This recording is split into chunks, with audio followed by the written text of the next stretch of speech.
आदि टीवी देख रहे हैं आप और मैं हूं आपके साथ जया शर्मा। मिड डे मुद्दा में आज हम बात करेंगे साध्वी ने जो सियासत बदल दी है उसको लेकर। जी हां, भोपाल लोकसभा सीट पर प्रत्याशी की घोषणा करने में भले ही कांग्रेस ने बाजी मार ली थी, लेकिन अब बीजेपी ने प्रज्ञा ठाकुर को उतारकर प्रचार में मैदान जीत लिया है। प्रज्ञा ठाकुर के विवादास्पद बयानों के कारण वो सुर्खियों में है और इसे देखते हुए दिग्विजय सिंह ने अब अपने प्रचार की रणनीति बदल दी है। भोपाल सीट से दिग्विजय सिंह के नाम का ऐलान काफी पहले कर दिया गया था और तब से ही वो लगातार सुर्खियों में थे। उन्होंने प्रचार और जनसंपर्क भी जोर शोर से करना शुरू कर दिया, लेकिन अब प्रज्ञा ठाकुर और उनके बयानों को देखते हुए दिग्विजय सिंह ने नई रणनीति तैयार की है। वो अपनी बायोग्राफी यानी अपने शासनकाल की उपलब्धियां जनता के बीच पेश करेंगे और इसे दिग्विजय सिंह की टीम जनता तक पहुंचाएगी, जिसमें उनके अब तक के राजनीतिक सफर और उनके विकास कार्यों का जिक्र रहेगा। दिग्विजय सिंह पहले ही कह चुके हैं कि वो विकास के मुद्दे पर ही चुनाव लड़ेंगे। बायोग्राफी के जरिए उनकी विकास पुरुष की छवि बीजेपी के महिला और इमोशनल कार्ड की कार्ड के तौर पर पेश की जा रही है। और उनके नेता ना तो अपने भोपाल के 30 साल के सांसदों का हिसाब देना चाहते हैं, ना 5 साल की मोदी सरकार का हिसाब देना चाहते हैं। तमाम तरह के जुमलों देके जनता के वोट लेकर पीछे हट गई है भारतीय जनता पार्टी। दूसरी तरफ कांग्रेस पार्टी, हमने अपने मुद्दों के आधार पर मध्य प्रदेश की जनता से विधानसभा के भी चुनाव में मत मांगे थे। जनता ने कांग्रेस पर विश्वास किया और भोपाल के लिए भी दिग्विजय सिंह जी ने अपना विजन प्लान दिया है और साथ ही 1993 से लेकर 2003 तक उनके मुख्यमंत्री काल में भोपाल में जो उल्लेखनीय काम हुए हैं, चाहे बीआईपी रोड हो, चाहे नेशनल लॉ इंस्टीट्यूट हो और भी अन्य काम है, वो सभी दिग्विजय सिंह जी ने भोपाल को दिए हैं। हम इन्हीं सब आधार पर चुनाव लड़ रहे हैं। दिग्विजय सिंह और विकास, इससे बड़ा मजाक हो नहीं सकता, क्योंकि दिग्विजय सिंह जी को जनता ने तय कर दिया, साबित कर दिया, सिद्ध कर दिया कि दिग्विजय सिंह मतलब बंटा ढाल। भोपाल में कॉमर्शियल इलाकों में सड़कें नहीं हुआ करती थी, चाहे वो न्यू मार्केट की हालत हो, चाहे एमपी नगर की, सबने देखी है और वो मीडिया ने खूब वो सब टूटी फूटी सड़कें, गड्ढों में सड़कें, सड़कों में गड्ढे दिखाए हैं और छापे हैं। इसलिए जो बिजली भी नहीं दे सकते थे राजधानी को, वो बात विकास की कर रहे हैं। जो नर्मदा जी का पानी भी नहीं ला सकते थे और जब उमा जी ने लाने का प्रयास किया तो मजाक उड़ाते थे, वो विकास की बात कर रहे हैं। वो जो दावे कर रहे हैं, जनता उनकी सच्चाई जानती है। भारतीय देखिए, इसे थोड़ा सा इस तरह से समझते हैं कि कांग्रेस की तरफ से दिग्विजय सिंह को मैदान में पहले ही उतार दिया गया था और ये चुनौती सीएम कमलनाथ की तरफ से दी गई थी कि जो टफ सीटें हैं वहां से दिग्गजों को मैदान में उतरना चाहिए और इसी को देखते हुए भोपाल से उन्हें दिग्विजय सिंह को मैदान में उतारा। अब दिग्विजय सिंह के अपोजिट बीजेपी को एक बड़ा चेहरा मैदान में उतारने की जरूरत थी, जिसको लेकर कई नाम यहाँ पर चल रहे थे। कई काट छाट के बाद जब छटनी हुई, छटनी ही कहेंगे क्योंकि बहुत लंबा समय यहाँ पर बीजेपी ने लिया था और उसके बाद साध्वी प्रज्ञा सिंह ठाकुर को मैदान में उतारा। मैदान में आते ही साध्वी प्रज्ञा सिंह ठाकुर ने हिंदुत्व की छवि से तो सुर्खियां बटोरी ही, लेकिन अपने बयानों के चलते ज्यादा सुर्खियां बटोरी और इसके लिए अब दिग्विजय सिंह को ये लग रहा है कि कहीं ऐसा ना हो कि मैं आगे था और अब मैं पीछे हो जाऊं सिर्फ साध्वी प्रज्ञा सिंह ठाकुर के बयानों की वजह से, जिसको लेकर उन्होंने विजन डॉक्यूमेंट जारी किया और अब जनता के बीच वो बायोग्राफी लाने की तैयारी कर रहे हैं। लेकिन उसका कितना असर होगा, इसी पर हम चर्चा करेंगे। हमारे साथ वरिष्ठ पत्रकार खिलावन चंद्राकर स्टूडियो में मौजूद हैं। खिलावन जी, स्वागत है आपका आदि टीवी पर। नमस्कार। खिलावन जी, पूछना ही चाहेंगे और समझना भी आपसे चाहेंगे, कितना असर इसका दिखाई दे रहा है आपको, जो दिग्विजय सिंह अपनी नई रणनीति तैयार करने में जुटे हैं और अब लगभग तय भी हो गई है, कितना असर करेगी ये मध्य प्रदेश की और भोपाल की जनता पर? जया, देखिए, मैं शुरुआत तो प्रज्ञा जी की बात से करूंगा, फिर दिग्विजय सिंह के बायोग्राफी या जो विजन डॉक्यूमेंट्स है उस पर भी चर्चा करूंगा। लेकिन जब प्रज्ञा जी को जैसे ही प्रत्याशी घोषित किया गया बीजेपी के द्वारा, पहले ही दिन देखे होंगे आप कि उनने जो है इमोशनल कार्ड खेलने की कोशिश की, आंसू बहाई, रोई। फिर थोड़ी देर बाद उसने करकरे के द्वारा जो, या मैं कहूँगा कि मालेगांव ब्लास्ट के दौरान हिरासत में उनके साथ जो ज़्यादती तथा कथित रूप से हुई, उसको लेकर के उसने जो है इमोशनल रूप से लोगों को प्रभावित करने का प्रयास करी। फिर उसने एक बड़ा बयान दे दिया कि जो करकरे जो है उनकी मौत जो है आतंकवादियों के द्वारा जो हुई है वो दरअसल में मेरे श्राप के कारण हुई है। तो इस तरह की बात, विवादास्पद बात बोलने लगी। फिर धर्म, फिर भगवा, फिर राष्ट्रवाद की बातें लगातार करती रही। तो इन सब वातावरण को देखते हुए कांग्रेस के प्रत्याशी पिछले 25-26 दिन पहले जिनके नाम की घोषणा हो गई थी, पूर्व मुख्यमंत्री दिग्विजय सिंह जी, उनको अपना ट्रेंड बदलना पड़ा। वो 25-26 दिन तक तो लगातार लोगों से संपर्क, जनसंपर्क, लोगों से बातचीत, अलग अलग समाज के लोगों की बैठकें, अलग अलग वर्गों से उनकी बातचीत, अलग अलग, चाहे वो अधिवक्ता गण हो, चाहे वो इंजीनियर्स हो, चाहे वो और दूसरे कर्मचारी संगठन हो, इनसे लगातार बातचीत करके वो उन्हें वातावरण बनाने की कोशिश की। लेकिन जैसे ही इस तरह की बातें सामने आई, साध्वी प्रज्ञा के द्वारा इस तरह से वातावरण को एक दूसरे मोड़ में लाने की कोशिश की गई, तो उनने अपना चुनाव प्रचार का स्टाइल बदला। और जैसा कि आप बोल रही थी जया, निश्चित रूप से वो अपने 10 साल के जो मुख्यमंत्रित्व के कार्यकाल है उसकी उपलब्धियों को अब गिनाने लगे हैं। ये बात अलग है, उनको बंटाधार का तमगा मिल गया, बिजली, सड़क, पानी की स्थिति पूरे प्रदेश में अच्छी नहीं रही, लेकिन इन सब बातों को अलग यदि पृथक कर दें तो भोपाल में जो विकास का उनने वो रखा था, आधारशिला रखी थी या विकास कार्य करके दिखाए थे, उसमें मैं महत्वपूर्ण गिनवा देता हूँ। अभी कांग्रेस के प्रवक्ता आपके टीवी स्क्रीन पर बता रहे थे जी। निश्चित रूप से नेशनल लॉ कॉलेज इंस्टीट्यूट जो है वो रखना, उसकी आधारशिला रखना, उसको स्थापित करना एक बड़ा काम है जो भोपाल में है, और निश्चित रूप से इसका लाभ आज लोगों को मिल रहा है। वीआईपी रोड की बात करें हम, वीआईपी रोड की जो कल्पना उनने की थी और उनके कार्यकाल में जो उनका निर्माण हुआ, तो आज कितना ट्रैफिक पर जो है दबाव कम हुआ है, ये बात आप समझती हैं। जहाँ तक कोलार बांध से शहर के बहुत बड़े हिस्से को पानी देने की बात है, तो वो भी उनके कार्यकाल में हुआ था। तो इस तरह के बड़े काम जो है, विधानसभा भवन का निर्माण, जो नए विधानसभा है, आप देखते हैं यदि देश के दूसरे विधानसभा के भवनों को देखती होंगी तो पहले जो मध्य प्रदेश का मिंटो हॉल था वो बहुत जीर्ण शीर्ण अवस्था में थी। ऐसा लगता था कि किसी झोपड़ी में पूरे विधानसभा की बैठक चल रही है। तो वो ट्रेंड को बदल के उसने नया विधानसभा की स्थापना की। ये सब कुछ बड़े काम हैं उनके, जिनको गिनाया जा सकता है और जिनके आधार पर वोट मांगी जा सकती है, वो कर भी रहे हैं जी। लेकिन साथ में उनने भविष्य की एक कार्य योजना बनाई है। देखिए, चुनाव जो है धर्म, कर्म, आंसू, इन सब पर निर्धारित नहीं होना चाहिए। इमोशनल ब्लैकमेल करके किसी हमारे मतदाताओं को ज़्यादा दिन जो है ना अपने पक्ष में नहीं रखा जा सकता। तो उसके लिए आपको एक विकास का एक मॉडल तैयार करके रखना पड़ेगा कि मैंने अपने जीवन के कार्यकाल में जब आपकी सेवा करने का मौका आया तो ये किया। जनता ये नहीं देखेगी कि आप कितने आंसू बहा रहे हैं या आपने क्या, जनता ये देखती है। आज पढ़े लिखे लोग हैं जया, आपको मालूम है कि 92-95% शहरी मतदाता जो है वो पढ़े लिखे हैं और वो जानते हैं कि हमारे लिए आने वाला। मैं आती हूँ आपके पास, हमारे साथ रंजन श्रीवास्तव भी जुड़ गए हैं फोन लाइन पर। रंजन जी, स्वागत है आपका नाथी टीवी पर।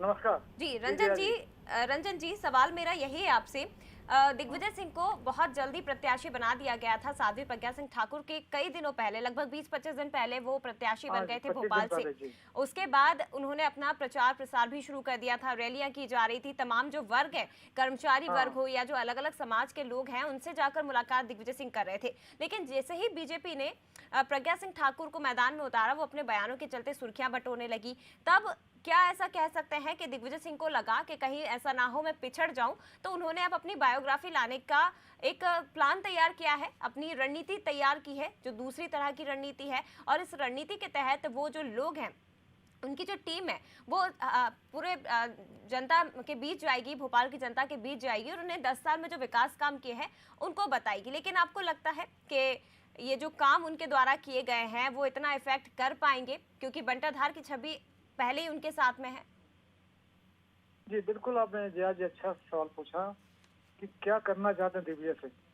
जब तक प्रज्ञा ठाकुर नहीं आई थी चुनाव मैदान में, तो उनकी एक रणनीति पूरे विकास पे थी। बिल्कुल। और देखिए, पूरा न केवल मध्य प्रदेश या भोपाल का जो पार्ट है, पूरी कंट्री में कांग्रेस चाहती है कि मुद्दा हिंदू वर्सेज मुस्लिम या हिंदू टेरर या कोई भी मुद्दा जो धर्म को लेके है वो ना होने पाए। साथ ही कांग्रेस की, आप चाहे राहुल गांधी को देख लें, सोनिया गांधी को देख लें, दिग्विजय सिंह को देख लें, ये रियलाइजेशन पार्टी में है कि हमें जो मेजॉरिटी हिंदू है उससे अलग जाके हम चुनाव नहीं जीत सकते। हमारी पकड़ मजबूत लगातार कम होती जा रही है, जी क्योंकि कहीं ना कहीं पार्टी पे एक प्रो मुस्लिम इमेज लगती जा रही है। चाहे दिग्विजय सिंह का, ओसामा जी का बयान हो, उनका रिमार्क हो, तो ऐसे कई ऐसी घटनाएं हुई हैं और लगातार बीजेपी को सूट करता है कि कांग्रेस का जो चेहरा है या जो आइडेंटिटी है या जो आइडियोलॉजी है वो प्रो मुस्लिम दिखे। तो उसको उसकी काट के लिए लगातार कांग्रेस ये प्रयास कर रही है। जैसे आप देखिए, जब से दिग्विजय सिंह आए हैं विकास की बात जरूर कर रहे हैं, देखिए सारे मंदिर जा रहे हैं, सुबह मंदिर जा रहे हैं, नर्मदे हर बोल रहे हैं। तो यह लगातार एक कोशिश है कि जो मतदाता है वो इस इमेज के साथ वोट देने ना जाए कांग्रेस प्रो मुस्लिम है। तो पोलराइजेशन को रोकने की कोशिश है, नंबर 1। नंबर 2, जब प्रज्ञा ठाकुर आई, जब हिंदुत्व की बात की, हिंदू टेरर की बात की, फिर कांग्रेस की एफर्ट है कि हमारा डेवलपमेंट का जो हमारा एजेंडा है वह सामने आए, जिससे वोटर्स में पोलराइजेशन ना हो। अभी जो उनका मैनिफेस्टो आया था, डेवलपमेंट मैनिफेस्टो आया था दिग्विजय सिंह का, तो आपने देखा होगा सारे जो प्रमुख संस्थान है, चाहे NLIU हो, चाहे जुडिशियल एकेडमी हो, चाहे मैनिट हो, चाहे एक एग्रीकल्चर इंस्टीट्यूट का, बहुत सारे इंस्टीट्यूट जो यहाँ पे आए हैं वह कांग्रेस के शासनकाल में आए, दिग्विजय सिंह के नहीं, इससे पहले भी। बिल्कुल, लेकिन रंजन जी आपको लगता है कि ये जो बायोग्राफी दिग्विजय सिंह लाने की बात कर रहे हैं और उनके साथ उनका वो एक टैग है, बंटाधार वाला टैग, वो अपने साथ लेकर घूमते हैं, बीजेपी ने भी उनकी इमेज किस तरह की बना दी है। अगर दिग्विजय सिंह अपनी बायोग्राफी लाना भी चाह रहे हैं और उसमें अपने 10 साल के विकास कामों को गिनाएंगे तो बीजेपी कहीं पीछे नहीं रह सकती। बीजेपी भी उनकी बंटाधार वाली छवि को ही गिना रही है, बीजेपी उसी को गिना रही है कि उनके 10 साल के कार्यकाल में क्या हुआ, और उसकी पूर्ति अब इस तरह से हो रही है कि प्रदेश में जिस तरह से बिजली कटौती हो रही है, जिसको लेकर सीएम कमलनाथ एक्शन भी ले रहे हैं, तो कहीं ना कहीं पूर्ति तो उस बात की हो ही रही है। और लोग भी यही कह रहे हैं कि जो पिछला जमाना था कांग्रेस का वो वापस लौट के आ गया है। देखिए, इसलिए कांग्रेस को एक एग्रेसिव प्रचार की जरूरत पड़ रही है। अगर बीजेपी नहीं करती तो कांग्रेस एग्रेसिव नहीं होता, डेवलपमेंट एजेंडा नहीं आता, इतने इंस्टीट्यूट के नाम मैंने बताए वो नहीं आते। तो कांग्रेस यह जानती है कि अगर हम पीछे रह गए फिर भी, जैसे 2003 के बाद लगातार होता रहा है। दूसरी बात है जया जी, देखिए 2016 साल हो गए, 16 साल में एक नई जनरेशन आ गई है, आगे बढ़ चुकी है, वोटर बन गई है। उनके बीच में बताने की कोशिश है कि आपकी जो एस्पिरेशन है, आपकी जो रिक्वायरमेंट है, डेवलपमेंट है, अब देखिए जो समय है वो मोबाइल फोन का है, मॉडर्न जमाने का है, मॉडर्न टेक्निक का है, एम्प्लॉयमेंट का, IT का है। उससे पार्टी अपने आप को एसोसिएट करना चाहती है, तो सोशल मीडिया थ्रू प्रचार। इसलिए पिछली बातों को भूलकर कांग्रेस चाहती है, जो पिछली बातें आ भी रही हैं उसकी काट के लिए, अगर आप डेवलपमेंट को लेकर नहीं आगे बढ़ेंगे, उसका प्रचार नहीं करेंगे, तो फिर वही मित्र पंडाधार लगातार चलता रहेगा। उसकी काट के लिए हर चीजें सामने आ रही हैं। जी चलिए, बहुत शुक्रिया रंजन जी आपका हमारे साथ जुड़ने के लिए और तमाम बातचीत करने के लिए। खिलावन जी लगातार हमारे साथ बने हुए। खिलावन जी क्या कहेंगे, रंजीत जी की बात से आप कितना सहमत है? और इसी में एक और सवाल मैं ऐड करना चाहूंगी, जिस तरह से उन्होंने बयानों का भी जिक्र किया, अपने बयानों के कारण प्रज्ञा सिंह ठाकुर तो सुर्खियां बटोर ही रही है, लेकिन दिग्विजय सिंह भी कहीं पीछे नहीं है। वो भी हमेशा किसी ना किसी तरह के विवादित बयान देते ही रहे हैं, चाहे वो संघ को लेकर हो, चाहे वो बीजेपी को लेकर हो, किसी ना किसी तरह के बयानों से सुर्खियों में हमेशा रहे हैं। लेकिन अब इसे क्या कह सकते हैं कि दिग्विजय सिंह को और कांग्रेस को लगने लगा है कि भाई बीजेपी का गढ़ है भोपाल, भले ही साध्वी प्रज्ञा सिंह ठाकुर को मैदान में उतार दिया और भले ही कांग्रेस इस बात के वहम में है, या कह सकते हैं उनको इस बात का रियलाइजेशन है कि नहीं दिग्विजय सिंह को उतारा है, हम टफ फाइट दे सकते हैं, लेकिन मन में कहीं ना कहीं उनको भी पता है कि साध्वी प्रज्ञा सिंह ठाकुर हमें टफ फाइट दे रही है और ऐसा ना हो हमसे आगे निकल जाए, इसलिए उनको ये काट के तौर पर अपनी बायोग्राफी निकालनी पड़ रही है। देखिए जया जी, मैं रंजन जी के बात से तो लगभग सहमत ही हूँ, लेकिन जब आप कह रही हैं कि सुर्खियाँ बटोरने का प्रयास कर रही हैं बयानों से साध्वी जी, तो मुझे लगता है कि देखो सुर्खियाँ बटोरना अलग बात है और उन सुर्खियों को वोट में बदलना, तब्दील करना, ये दोनों अलग अलग तरह की बातें हैं। सुर्खियाँ या बयानबाजी किसी को वोट देने के लिए मजबूर कर दे या आकर्षित कर दे, ये बात मैं सही नहीं मानता। वोट के लिए तो निश्चित रूप से आपको अपना बायोग्राफी बताना पड़ेगा, आपको अपना विज़न बताना पड़ेगा कि आने वाले दिनों में मैं क्या करूंगा जब मुझे जनप्रतिनिधि आप चुनोगे। तो इस तरह की बातें ज़्यादा प्रभावित करती है मतदाताओं को।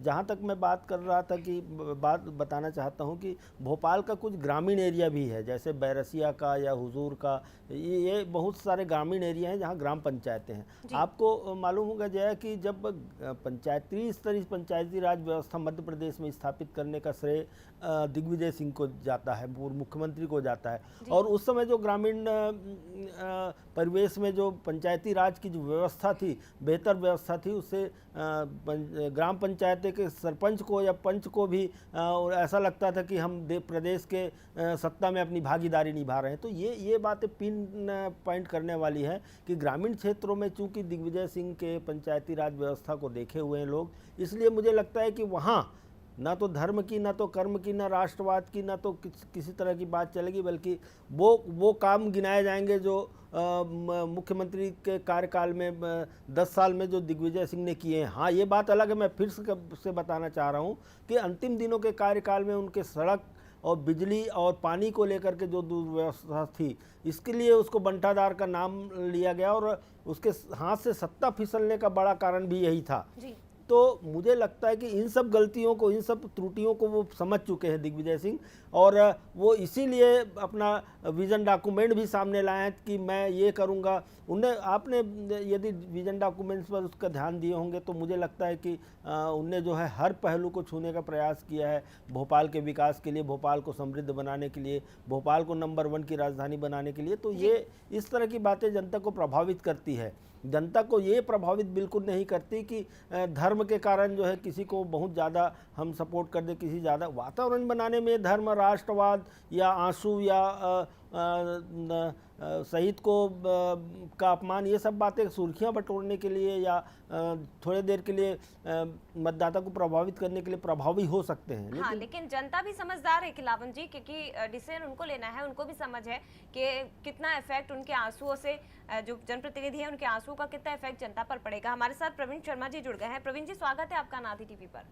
जी नमस्कार जी। प्रवीण जी, दिग्विजय सिंह की और प्रज्ञा सिंह ठाकुर की हम बात कर रहे हैं। यहाँ पर जिस तरह से दिग्विजय सिंह जी ने अपनी रणनीति में बदलाव किया है, अभी तक तो रैलियां की जा रही थी, प्रचार प्रसार किया जा रहा था, सभाएं ले रहे थे, तमाम वर्गों के बीच में जा रहे थे, लेकिन अभी जब से साध्वी प्रज्ञा सिंह ठाकुर ने अपने बयानों के चलते सुर्खियां बटोरी है, उन्होंने अपनी रणनीति में परिवर्तन कर दिया है। विकास की बातें हालांकि कर रहे थे वो, लेकिन अब उन्होंने अपनी बायोग्राफी लाने का ऐलान कर दिया है। कितना असर भोपाल पर पड़ेगा, भोपाल की जनता पर पड़ेगा इसका, क्योंकि बीजेपी का गढ़ है भोपाल? देखिए, आप गढ़ तो पहले कांग्रेस का भी था जी भोपाल, और उसके बाद माहौल बदला, भाजपा ने अपनी रणनीति बदली, अपने चेहरे बदले, और लगातार इस भोपाल में कब्जा चल रहा है, समझिए 8 चुनावों से। आखिरी बार भी जब केएन प्रधान जीत के आए थे कांग्रेस के, तो उस टाइम पे अगर आपको याद हो तो गैस कांड हो चुका था जी, है ना, और गैस कांड के कारण 84 में जो पूरे देश में इलेक्शन हुए, भोपाल में 85 में हुए, है ना, और वहाँ सरकार बन चुकी थी। उसके बाद एक सिंपैथी वोट के साथ केएन प्रधान जीत के आए थे। अगर और अब आप आज की बात करें तो आप केवल हिंदुत्व की बात करके या किसी एक वर्ग की बात करके आप वर्ग भेद करा के आज के समय में कोई भी जनता स्वीकार नहीं करेगी इसको। आपको ट्रेंड बदलना ही पड़ेगा। यही वजह है कि दिग्विजय सिंह जब पहले दिन से आए तो पहले 18 दिन उन्होंने केवल धर्म के साथ गए, मंदिरों में बैठ गए, साधुओं से मिले, संतों से मिले, लेकिन अपना विजन डॉक्यूमेंट लेके आए हैं और अब सभाओं में चल रहे हैं। तो कहीं ना कहीं इससे आपको लोगों के बीच जाने के लिए मुद्दे रखना पड़ेंगे। बगैर मुद्दे के आप किसी एक ध्रुवीकरण के सहारे कोई भी पार्टी हो इलेक्शन नहीं जीत सकती। उसको अपना विस्तार बिल्कुल ब्रॉड माइंड लेके और जनता के लिए क्या करने वाले हैं, विकास कार्यों के आधार पे अपनी आपको प्रोग्राम बताना पड़ेगा, एजेंडा दिखाना होगा। आदमी इमोशनल 1 मिनट होगा, 5 मिनट होगा, तो बेटी की आप विदाई भी करते हैं तो आंसू केवल आधा घंटा 1 घंटे की भी होती है विदाई, चाहे बाप रो चाहे माँ रो, इसके बाद सब अपने काम में लग जाते हैं कि आगे क्या करना है। बिल्कुल। तो आप बिल्कुल उसी ट्रेन पे आपको आगे बढ़ना होगा। जी, चलिए, बहुत शुक्रिया प्रवीण जी हमारे साथ जुड़ने के लिए। खिलावन जी, लास्ट रिएक्शन, लास्ट क्वेश्चन आपसे लेना चाहूँगी। जिस तरह से हम देख पा रहे हैं जो बायोग्राफी है उसमें कुछ पॉइंट्स हैं, किसानों को जो सुविधाएं दी गई थी उनकी बात इस बायोग्राफी में रहेगी, कमजोर वर्ग के उत्थान का जिक्र रहेगा, और राजनीति का चाणक्य उन्हें क्यों कहा जाता है, कैसे वो राहुल गांधी के करीब आए, ये जो पॉइंट्स हैं, कुछ पॉइंट्स मैं आपको गिना रही हूँ, ये पॉइंट्स उसमें रहेंगे। लेकिन क्या इन पॉइंट्स के जरिए और अपनी बायोग्राफी के जरिए लोगों के मन में, भोपाल की जनता के मन में, मध्य प्रदेश की जनता के मन में जो छवि बनी हुई है दिग्विजय सिंह की, उसे परिवर्तित करने में कामयाब हो पाएंगे? देखिए जया जी, 2003 के बाद से कहें तो हम देखते हैं कि दिग्विजय सिंह लगभग मध्य प्रदेश की राजनीतिक परिदृश्य से लगभग गायब रहे। वो 10 साल तो उनने खुद संकल्प लिया था कि आने वाले 10 सालों में मैं राजनीतिक कोई चुनाव नहीं लड़ूंगा, और उसके बाद वो 10 साल बीत जाने के बाद आए और राज्यसभा में मनोनीत हुए। तो मुझे लगता है कि इस बीच जो मतदाताओं का एक वर्ग तैयार हुआ है लगभग 15-16 सालों में, वो दिग्विजय सिंह या दिग्विजय सिंह के कार्यप्रणाली या उनने दिग्विजय सिंह क्या हैं, कितने बड़े तोप हैं, कितने 10 साल में क्या किया, ये सब बातें नहीं जानते। तो उनको और इन ऐसे मतदाताओं का एक बड़ा वर्ग है। निश्चित रूप से जो लोग बाद में भोपाल आए हैं या दूसरे प्रांतों से होकर आए हैं या जो बाद में पैदा हुए हैं आज मतदाता बने हैं, इनको प्रभावित करने के लिए दिग्विजय सिंह को अपना बायोग्राफी बताना जरूरी मुझे लगता है कि एक प्रत्याशी के रूप में वो ठीक कर रहे हैं। और दूसरी महत्वपूर्ण बात यह है कि देखिए, प्रवीण जी से बात करी, प्रवीण जी ने भी कहा कि आंसू जब हम बेटी की विदाई करते हैं तो 1 घंटे 1.5 घंटे बाद वो आंसू कहाँ गायब हो जाते हैं या इमोशनल ड्रामा कहाँ ख़त्म हो जाती है, ये पता ही नहीं चल पाता। लेकिन इसीलिए मैं बोल रहा हूँ कि जो आंसू है या इमोशनल ब्लैकमेल करने के जो प्रयास राजनीतिक रूप से होते हैं या धर्म के नाम पर, जाति के नाम पर, संप्रदाय के नाम पर जो वोट का बांटने की रणनीति होती है, वो बहुत ज़्यादा चलने वाली नहीं होती। आज का मतदाता बहुत समझदार मतदाता है। उनके पास आपको विजन रखना पड़ेगा, उनके पास आपको एजेंडा रखना पड़ेगा, एजेंडा लेके जाना पड़ेगा, आपको बताना पड़ेगा कि मैं क्या करने वाला हूँ। है कि अगर दिग्विजय सिंह निकाल रहे हैं विजन डॉक्यूमेंट, अपनी बायोग्राफी की बात कर रहे हैं, तो प्रज्ञा सिंह ठाकुर को भी ये समझ लेना चाहिए कि जो उनके साथ पूर्व में हुआ है या जो वो मीडिया के सामने कहकर आंसू बहा रही है, उससे कोई फर्क नहीं पड़ेगा। जनता को जो चाहिए वो आपको देना पड़ेगा। निश्चित रूप से। हाँ, इनके जो सहस्त्रबुद्धे जी हैं और जो यहाँ के मध्य प्रदेश के प्रभारी हैं और प्रभात झा जी हैं जो राष्ट्रीय उपाध्यक्ष हैं, उनने अपनी पीसी में स्पष्ट कर दिया है कि हम भी डॉक्यूमेंट्स लेके, विजन डॉक्यूमेंट्स लेके आ रहे हैं, हम भी एक एजेंडा ला रहे हैं जिसको लेके जनता के पास साध्वी जी जाएगी। धन्यवाद आपका। चलिए, बहुत शुक्रिया आपका खिलावन जी हमारे साथ जुड़ने के लिए और तमाम बातचीत करने के लिए, तमाम चर्चा के लिए। तो कुल मिलाकर बात यही निकल कर आ रही है कि साध्वी ने प्रदेश की और भोपाल की सियासत तो बदल दी है, लेकिन उस सियासत की काट के तौर पर दिग्विजय सिंह अब विजन डॉक्यूमेंट तो लेकर आ चुके हैं, लेकिन अब अपनी बायोग्राफी लाने की तैयारी में है। बायोग्राफी में कुछ पॉइंट्स जो हमने आपको गिनाए थे वो रहेंगे कि उन्होंने 10 साल के कार्यकाल में क्या उनकी उपलब्धियां रही थी किसानों के लिए, आम जनता के लिए और वर्गों के लिए, तमाम जो वर्ग हैं उनके लिए दिग्विजय सरकार ने क्या किया था। ये जो पॉइंट्स है वो इस बायोग्राफी में रहने वाले हैं, लेकिन इस बायोग्राफी का फायदा कितना मिलता है या फिर इसका नुकसान बीजेपी को कितना होता है, ये आने वाला वक्त बताएगा, जो कि 23 मई को हमें पता चलेगा। फिलहाल मिड डे मुद्दा में इतना ही। खबरों के लिए आप बने रहिए अनादि टीवी के साथ।